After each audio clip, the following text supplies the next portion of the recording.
In this point of our project, you should have chosen your 6 squares from your reference photo. And now we're going to focus on creating our contour drawings on newsprint paper. So that means you are enlarging a about 1 inch square into a 3-inch space.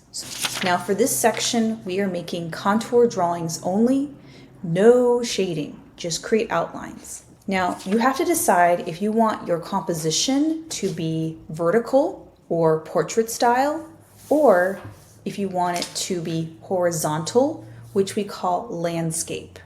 You get to decide, but that will affect the orientation of your squares. Now keep in mind that your contour drawings will be transferred onto white drawing paper later on. All you need for this step is your drawing pencil and your eraser. Now I'm going to start in this first square here. I have my reference photo printed out. Now when I look at my first square, I'm going to focus on this one. I'm noticing the edges that I see.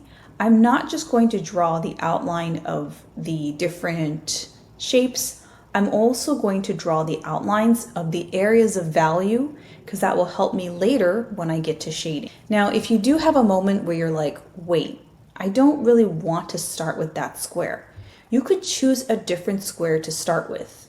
Again, you decide how to lay out your squares. If you just change your mind though, if you want to find a new set of squares, you will have to check with me for approval. Now, when you look at your space, remember, you can break up the square into smaller sections, right? You have a square. You actually can draw an X, because now that breaks what's inside that square, you're breaking it into smaller sections. And if it is really complicated, you can even add a little line to break it up into even smaller sections. So instead of drawing from one big square, we're instead focusing on these smaller shapes. So if I want to do it on this particular section here, so I'm going to take my ruler, because this is my actual project. I want to do a really nice job getting my straight lines. Since I drew an X in this spot, I now need to draw an X in my square as well. Again, this is completely optional. This is just a strategy to help you when you start drawing.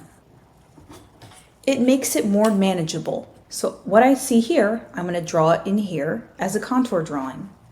So noticing the shapes that are inside each triangle.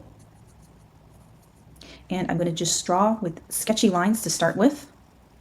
And just like with your observational drawing, your eye should be flipping back and forth between your photo reference. Now, it might be difficult to see what's in some areas. For example, I am having a hard time seeing what's in here. You might need to darken your lines a little bit. So as you're sketching, make sure you're matching the angles of lines that you see. Notice where edges end and where they meet.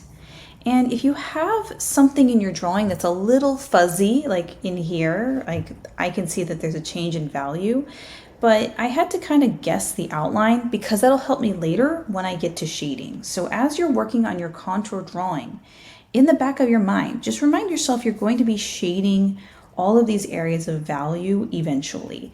Now, for example, in this area here, it's fuzzy, it's undefined, but I'm still going to do my best to draw the shapes that I see. And as you're drawing, just compare where the edges of shapes are. Remember, think about this in terms of positive and negative space. Look at the areas of value and see how they change along the form. And once in a while, just pause and have your eye flip-flop back and forth to make sure that your drawing is proportional. If you realize something is not proportional, you will probably need to stop, erase, fix your marks. Now I have finished this section, but I do need to remove the X.